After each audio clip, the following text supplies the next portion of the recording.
Hey, welcome, elite entrepreneurs and empire builders. I'm Jared, your host and CEO of Fran Opps. Man, I am so excited about today. Welcome back. We bring you face to face with some of the top performing franchisors and leaders in the industry. This summer is no different. This summer we have been bringing you only the best of the best brands that have ranked on the top of the top 100 on the Entrepreneur 500 list last year. And so the Entrepreneur 500 list is a pretty exclusive, pretty elite group of brands. When you consider there's 8,000 brands options worldwide to invest into, to be in the top 500 is pretty cool. To be the top 100 of that list is darn near unheard of. And so it's something to celebrate. And today's guest is no exception. We are joined today by Scott Frith, chairman and CEO of Lawn Doctor, one of the most, and they are Lawn Doctor, one of the most established names in home services. They have well over 600 locations, 50 plus year track record of growth, innovation, and franchisee success. This past year, Lawn Doctor came in at number 98, ahead of brands like Remax, Firehouse Subs, Circle K, to name a few. And they've continued to thrive thanks to its recurring revenue model, their incredibly high margins, their strong franchisee support. I mean, the list goes on. Today's conversation is especially unique, not just because of the brand, but because of Scott himself. And his story is pretty special. I'm excited to share it with you. He's not just leading the company, but he literally grew up in this. So we're going to dive into his personal story, his family story, and how he became the CEO, which he's been in that seat for the last 13 years. So he has seen this grow tremendously. Today, we're going to dive into what makes the Lawn Doctor model so attractive. We're going to talk about how they've built a culture of collaboration, innovation, and fun. And we're going to talk about what he sees next. What's down the road? What's ahead in this next wave of growth for Lawn Doctor? And also we're going to talk about how they're helping the next generation of elite entrepreneurs franchise their future with confidence and clarity. So buckle up. Welcome to Fran Opps Live.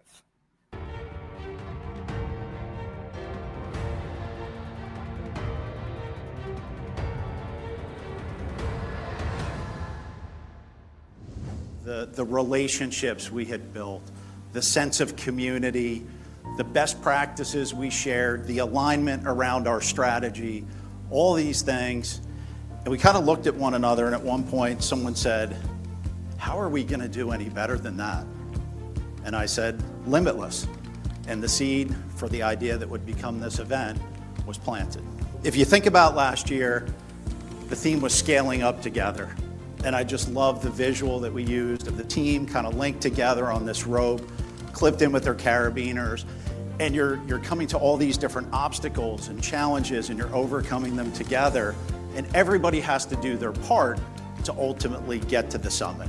There's always that next challenge, right? And the next higher mountain and the next one. But at some point, you get to the highest mountain and you're there, right? Not the case with Limitless. The possibilities are infinite. The potential is infinite.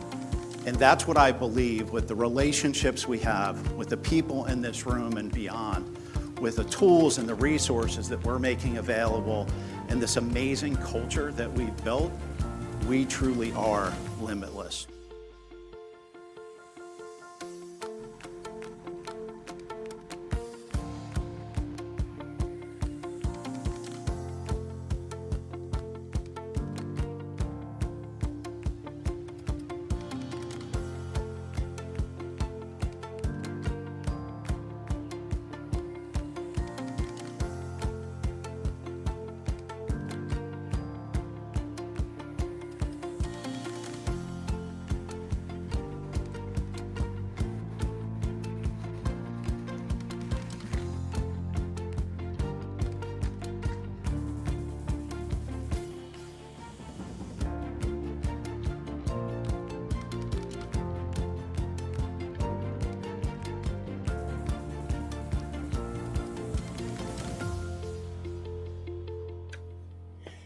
All right. Welcome in, Scott. Man, impressive. This is exciting stuff. I'm honored and pleased to have you in. Welcome to the greatest group in the metaverse, as we like to say.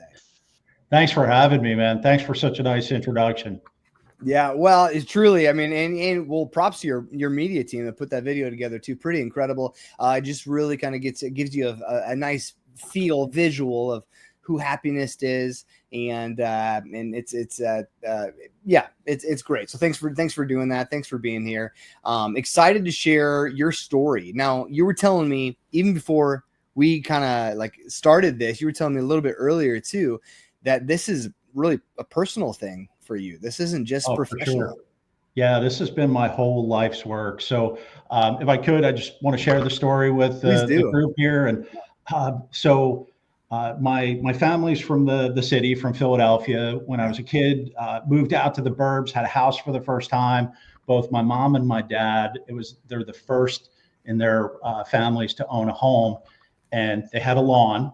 They didn't know how to take care of it. Of course, they were really proud. Someone came through the neighborhood one day hanging green thumb door hangers. And my dad, he had the answer, called, hired them, became really good friends with that franchisee who introduced him to the founder of the company. And he ended up being hired as the director of franchise development back in 1978. And so my dad comes home. I'm a kid playing on the front lawn, announces that he's got this new job. He tears apart our laundry room. That becomes his home office, and he starts selling franchises. So out of his home. Love it. Yeah, out of our home. And when I was 13 years old, I started in our manufacturing plant, building our own patented equipment, outfitting vehicles, just getting my hands on the business. And then when I graduated from college, right out of college, I joined the marketing team. So it's been my life's work. I've spent 30 years in the business. My dad spent 35. So collectively 65 years in franchising with Lawn Doctor and now Happinest. That's amazing. And I think is clearly a testament to the success that you've seen and is why you are where you guys are today. And to be receiving such like accolades and awards and recognition, that all goes back to this is a proven system with a long track record. This isn't just something that was formed within the past couple of years because franchising is the hot thing, Sure. Yeah, incredible. So it was Lawn Doctor. It's a part of Happinest. Did it form? Was it like is it the first part of Happiness? Did it form Happiness? Absolutely. By Happiness? How did all that work? Yeah. So I stepped into this seat when my father retired about 13 years ago. And at the time it was just Lawn Doctor. And we had a lot of good work to do on Lawn Doctor, kind of elevate the brand, kind of lift the team, technology, marketing, sales infrastructure, really exciting challenge to kind of, I would say, foot in the past, foot in the future, right? Like honor the legacy and the relationships and kind of springboard us to become a different kind of company moving forward and remain relevant. And during that time, I really started to get exposure to home service more broadly, commercial services, and I wanted to build something bigger. I knew we had something special. We had a great team. We had sort of that secret sauce. And so that became the platform to then build out, the other brands with that infrastructure and shared services. Yeah. Wow. So tell me, you've been doing 13 years as a CEO, Lawn Doctor. Tell me, think back to when you first stepped in. What was Lawn Doctor like? And how it was so different. Like, so when I was 13 years old, we actually operated out of a turn of the century tile factory with a leaky roof. And we were just trying to figure it out, right? We're in a very different kind of plant now that's really modernized and, CAD drawings and, really kind of advanced technology there in terms of our manufacturing. We had things like Yellow Pages, right? And we had small newspaper ads, and your success was predicated on could you get a full page ad in the Yellow Pages? Yeah, right. In those printed books, and it shifted from there. If you think about today, and I could give you so many examples. You're talking, BI and AI and search engine optimization and paid search, and it's just just from a marketing stack perspective, it's completely different. And I think obviously, the franchisee journey has changed as well. What someone wanted back then, it was very much owner operator, you bought a job, right? Generally speaking, you would operate the vehicle, you would do the work, very much like the franchisee who my father met. Today, like that's not our model. We're looking for empire builders who want to build very large businesses, a fleet. and they're really not connected to the doing the work each day. They want to build a team, right? And so that just the nature of the model and the role of the entrepreneur has completely changed in that period of time. Yeah. Are they still single unit, or are they ideally, if you mention empire builders, are you looking for only multi-unit owners or multi-unit?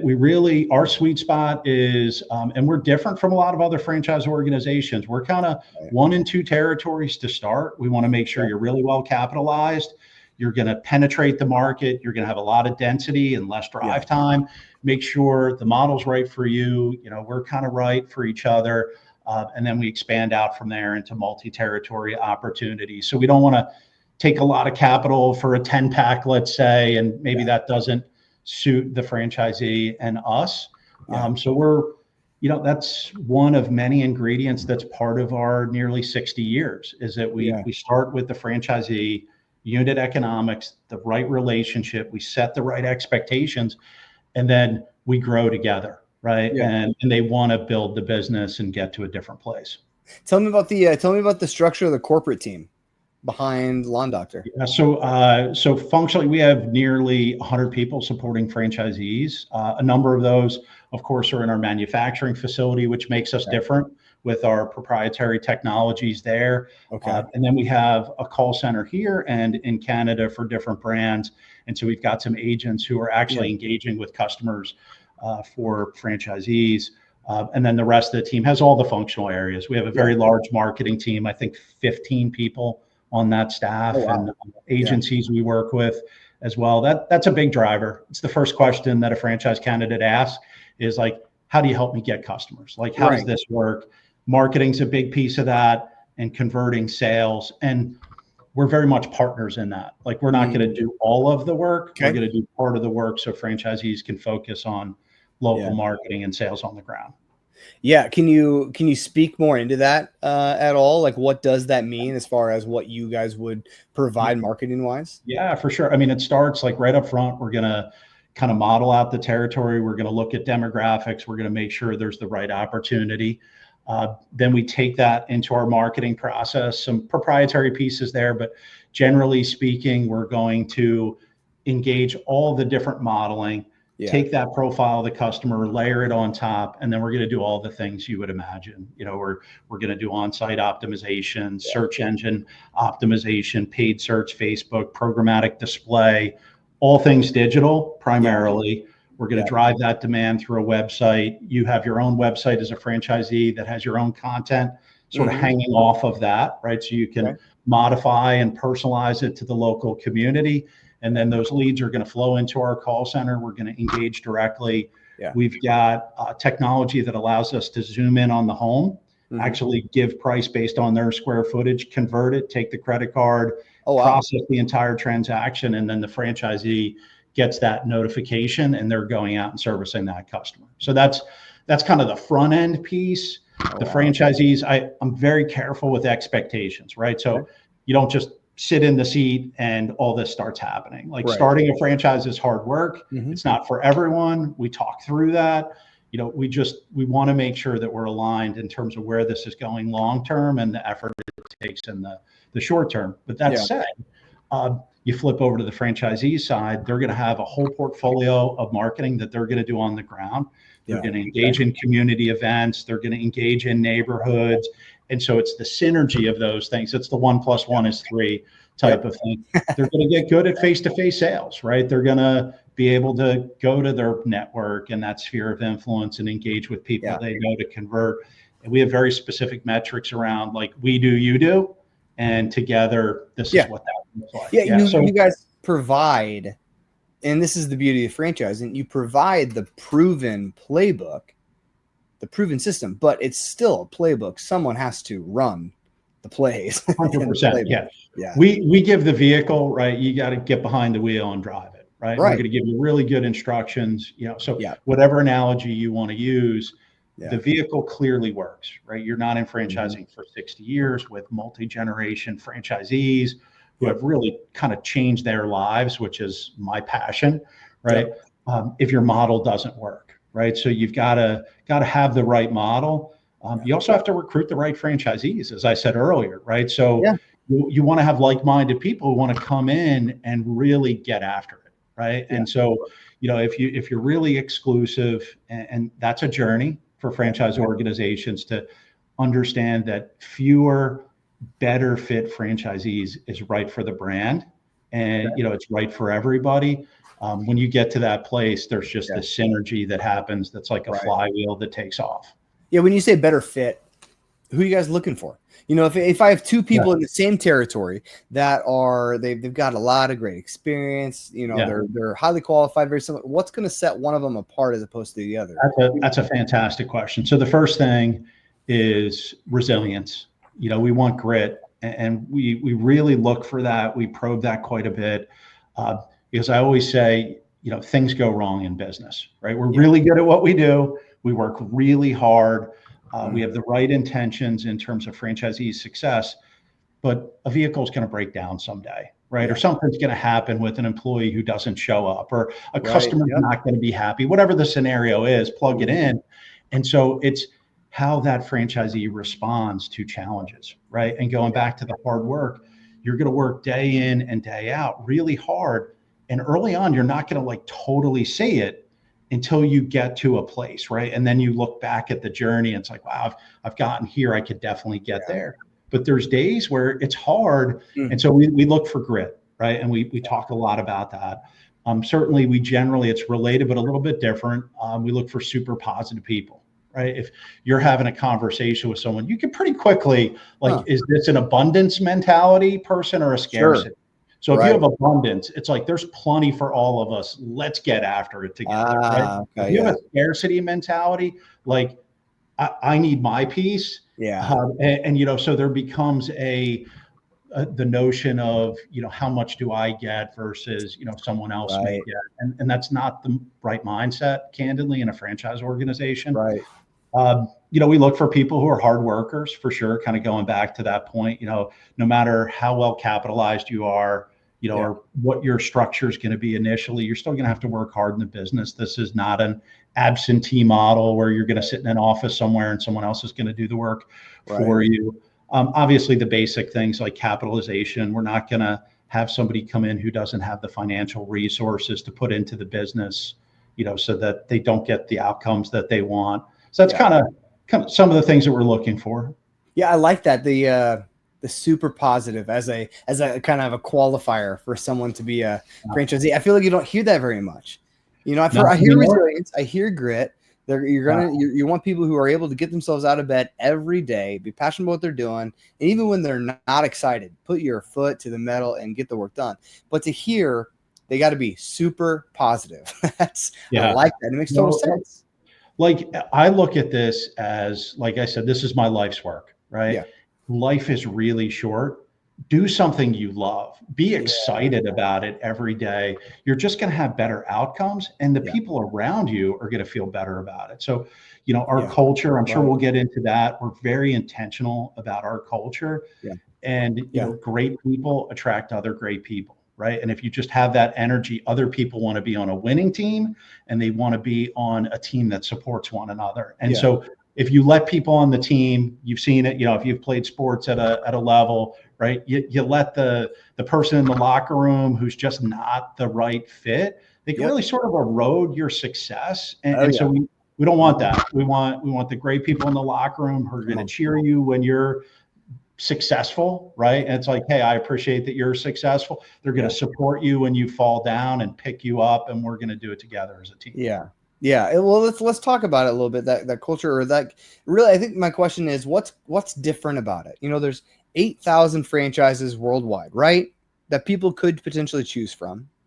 What do you believe Lawn Doctor or Happinest is doing differently to set you apart from all these other brands? And to be clear too, Scott, every CEO I've brought on to Fran Opps Live says their culture is key and it's different. But really, what is different about the Lawn Doctor culture? It's interesting. I've heard the same thing a lot, right? Like, everyone's like, oh, our culture is amazing. And you walk in the building and you can feel culture and you can see it, right? And the people walk here, they come in the doors and they're like, wow, this is what it looks like. Or a new franchisee who comes to, let's say, our conference, for example, and they're with fellow franchisees, are like, now I get it. Now I understand this is something that's special. So you sense it, you feel it. I think it's a real commitment to it consistently. So a lot of people say that like it's great, but we actually we recruit against it. So nobody can pass the filter of recruiting without going through like some very careful core values assessments. Okay. We actually profile people to make sure that they are kind of in that process. They are who they say they are, very respectfully. We just want to make sure, because the team's so important to us. We incent based on, so, we have a very specific system where we look at team members on a quarterly basis, and we look at core values fit. We actually rate that. Okay. And it's very specific. Like if you're below a certain threshold, you can't be on the team anymore. Oh. So, I can go further, but it's really like from the time you bring someone in, the way you recruit them, onboard them, the training, the performance management. And then when you have that, you have leaders who are that way, then managers are that way, their team members are that way, the franchisees are that way, and franchisees then recruit people who are like that. So it's very intentional. And I will tell you, early in my career, culture was kind of, I'm almost embarrassed to say, it was a little squishy to me. I didn't really know what it was, and how to codify it and really quantify it. And then I just learned more about it and how to put systems in place to really kind of drive it and make it really authentic. And it's really made a total difference in the organization. It's so interesting, because a lot of times people get into franchising and they don't really care sometimes about the culture. They don't understand what does it mean to have a culture of other franchisees. And it kind of almost goes back to what you're saying about the scarcity mindset. It seems like someone who's looking out just for themselves. This is their business. What is the purpose of? Great, they'll have people they can lean on, but why do they need? I'll give you an example that's a little sensitive, and it's very recent. Yeah, we had a franchisee come in, paid all their fees. They were preparing for training, and they were going through steps in our onboarding process, and they started to act in a manner that was inconsistent with our core values. We gave them their money back, and we said, we're sorry, like we respect you, but this is not aligned. And what that said to the team is, when it really matters, it could be wallpaper, right? Or it could be, you could have consistent behaviors that support that. And when team members saw that at great expense, right? Because there were embedded expenses that you're not going to get back. And I'm not just talking, time and effort. I'm talking real, dollars. It said to the team, like, that's another reinforcement. That's another behavior that says we're really serious about this, all the way down to a franchise level. So it's really that intentionality. And I go to this place of the thing that I think, there's many things, but something that's really strong is the sense of community that we have all the way through the system, that's based on absolute sharing of everything, right? And so, like, if you look at nearly 400 franchisees across the platform, everybody sharing these best practices. You have this army of people who have all of this knowledge across the platform. I'm really proud to say we have 4,000 years of experience. That's impressive. Incredible, right? And so that way, how do you harness that? You harness that with great people who are totally willing to share, expecting nothing in return other than, I was part of this. I'm a beneficiary. I want other people to be. And the stronger Happinest is, the stronger the brands are, the stronger we all are. There's more resources, et cetera. And we recruit that way. We speak that way from the very beginning. So it's an expectation. So it is, hopefully you're getting a sense here. It's not something that's hanging on the wall somewhere. This is something we believe deeply in and makes us totally unique. And then you get into all the nuts and bolts of what we do that makes us different. You put those things together, it's a real differentiator. Yeah, it's more than just a picture of a lion on a wall that says "Be courageous" or something. It's like exactly. You mentioned your franchisees, some of them. I'm intrigued. I'm interested because I envision you probably have some really long-standing franchisees. like really, Absolutely. probably really long standing. But that may not always coincide, and often doesn't, with your top performing franchisees. Sometimes it does. So my question is, what are some of the qualities that you're seeing in your top performing franchisees? So it's certainly that grit and resilience. It's certainly the positivity. I think risk taking and that pioneering core value of wanting to, reinvest in the business, to implement new systems, because over our 60 years, of course, as we talked about, we're completely different, right? So if you came in the days of Yellow Pages and you're not willing to innovate and do these other things, you wouldn't be successful, right? We could use other examples. So I think, the top performing franchisees are by and large long tenured franchisees, but not exclusively, right? So we have franchisees who are coming in a handful of years, they're in that top group, right? And that's that whole combination of, just passion, capitalization, willingness to innovate, implement the model. But I think it's really a willingness to take risk and getting really good at execution, right? And I think those are big parts. And then, of course, back to a cultural element, you have to be able to build and manage a team, right? So some people cap out just in business in general. You get to whatever your threshold is. There's a certain management span of control, certain size team that you're comfortable with. The most successful, they pierce through that. They build, teams who build teams, right? And they just keep going, and it's kind of infinite. Yeah. What got you here will not get you there. And so you have to learn to be able to develop that leadership ability, muscle, skill, whatever, develop that yourself if you're going to scale and grow, even just as a franchisee, let alone the franchisor side. Is there anything what about you? You've been doing this 13 years in this position specifically. What about your leadership style has changed? It's a great question. I don't think about that often. I just kind of do it, right? I would say certainly the emphasis you just heard that I put on culture has just really kind of changed things for the organization. I think, obviously when I was earlier in my career and it was a different company, I was doing a lot, right? I just, I was in a lot of seats. And as we became more successful, you can hire great people, right? And that's a real focus, is not only a core values fit, but a really high level of skill set to be on that winning team.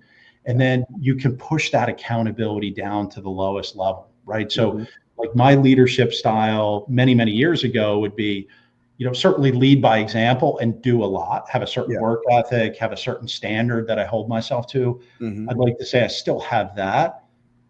There's a lot of other people who are totally empowered, very accountable for their actions, and they run it. They run areas, like you start to remove yourself, and there's things down in the organization that honestly you don't have the answer anymore. And I think it's great, right? It's like a great evolution. So I think along with that, I would also say there was a point in my career, I'm very loyal to people, and I'm very much a people person.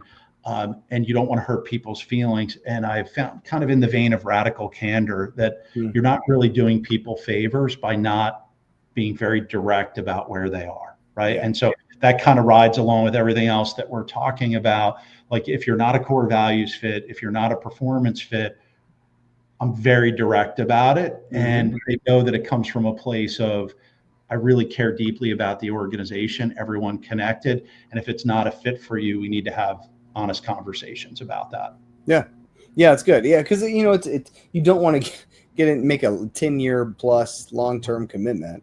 It's not the right fit from the beginning. Same thing as we often use the analogy of getting married.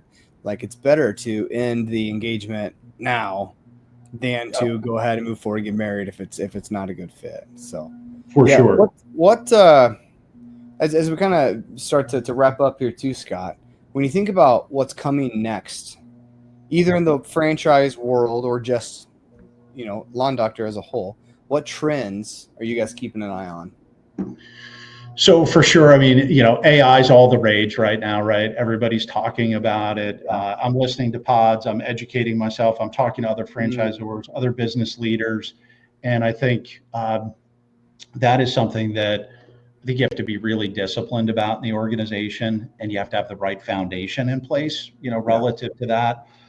So I think that's a big trend, just to drive more efficiency, drive down cost, continue to stay relevant. I think, a broader theme of just technology in general, you just have to really continue to invest and continue to evolve your technology suite. If you're not doing that, you're not going to be set up to maximize the benefits of AI. Specifically, I think, kind of related but different, we're looking at consumer buying trends and, how that looks just really different today than even a few years ago, right? And consumers want to engage omni-channel. Some want to call, some want to text, some want to email. Right. Everyone's got their own preference. Yep, absolutely. Yeah. So before it used to be, hey, like we sell one way. Well, now you just have to be really good at selling many different ways and engaging with customers, meeting them where they are. Yeah, that's so good. Tell me, last question, if someone's watching this right now, or even at a later date, they're watching this too, and they're kind of on the fence right now with not franchising, but they're on the fence of Lawn Doctor, they like the space, they like the industry, they like the brand, but they're still kind of on the fence. They're looking at a couple other competitors. What would you say as kind of your final piece of advice for someone to why they should consider moving forward with Lawn Doctor as opposed to another option? And are you speaking broadly across any industry, or like within our industry specifically, or like frame that for me? You can answer how you want, but I was thinking more so in your industry. When I look at franchising as a whole, there are some industries that have that have relatively limited brands in their space, and then there are spaces like home improvement services and especially lawn care companies that seem to be. I mean, you throw a rock and you're going to hit a lawn care company. And so why Lawn Doctor then really over any of your competitors? So I think, it's interesting. Most people who look at us don't necessarily look category first.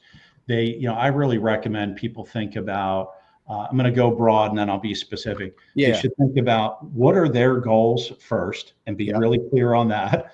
Then what are their skill sets? What are they really good at? And then start to look at industries that kind of match up to those things, and kind of look at big trends and what's going to be around for a long time and those sorts of things. And, so I think you kind of start a lot broader and you start with introspection. So I would start there. And then, I think when you start to look at service broadly, there's just some really great things with service. You have macro demographic trends with baby boomers and millennials who are big buyers of our services. We're just becoming a do-it-for-me society, right? So that starts to feel good. The fragmentation with mom and pops that make up this $600 billion plus, service category. It's like, there's a lot of mom and pops, and what's happening is they cannot plug into all the things that you and I are just touching on here briefly. Right. They don't have access to it. Yeah. They don't have the leverage. They don't have the capitalization to be able to do those things. And so what's happening is there's a real share shift away from mom and pops to brands who can deliver on the customer expectation. So that's kind of a theme that we see going on in service. And I think then if you get into service, I would look at, and you start looking at brands, it's like, do I like the people? Like, I see myself working with these guys. Do I like their culture and their core values? Right. Do I like their story, right? Where they came from and their journey. I look at longevity. It's like, wow, like if you've done this for 60 years, in one industry and now many, and you've continued to adapt, it seems to suggest that, you're going to be Netflix, not Blockbuster, right? That you're going to continue to innovate because the only constant is change, right? And so you start to look at, have they been around for a long time? Because a service company that's been around for 10 years is really different than one that's, been around for 60.